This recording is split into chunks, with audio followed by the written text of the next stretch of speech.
Saul reigned 1 year. When he had reigned 2 years over Israel, Saul chose for himself 3,000 men of Israel. 2,000 were with Saul in Michmash and in the mountains of Bethel, and 1,000 were with Jonathan in Gibeah of Benjamin. The rest of the people he sent away, every man to his tent. Jonathan attacked the garrison of the Philistines that was in Geba, and the Philistines heard of it. Then Saul blew the trumpet throughout all the land, saying, "Let the Hebrews hear." Now all Israel heard it. Now all Israel heard it said that Saul had attacked the garrison of the Philistines, and that Israel had also become an abomination to the Philistines. And the people were called together to Saul at Gilgal. Then the Philistines gathered together to fight with Israel, 30,000 chariots, 6,000 horsemen, and people as the sand which is on the seashore in multitude. And they came up and encamped in Michmash to the east of Bethaven.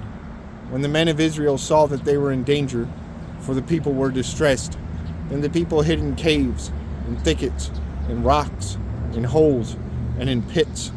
And some of the Hebrews crossed over the Jordan to the land of Gad and Gilead.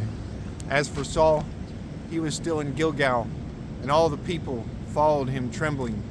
Then he waited 7 days, according to the time set by Samuel. But Samuel did not come to Gilgal, and the people were scattered from him. So Saul said, "Bring a burnt offering and peace offerings here to me." And he offered the burnt offering. Now it happened, as soon as he had finished presenting the burnt offering, that Samuel came.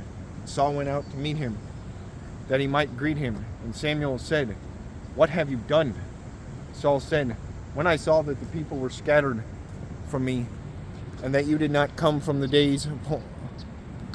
days appointed, and that the Philistines gathered together at Michmash, then I said, the Philistines will now come down on me at Gilgal, and I have not made supplication to the Lord. Therefore I felt compelled and offered a burnt offering." Samuel said to Saul, "You have done foolishly. You have not kept the commandment of the Lord your God, which he commanded you. For now the Lord would have established your kingdom over Israel forever, but now your kingdom shall not continue. The Lord has sought for himself a man after his own heart, and the Lord has commanded him to be commander over his people, because you have not kept what the Lord commanded you."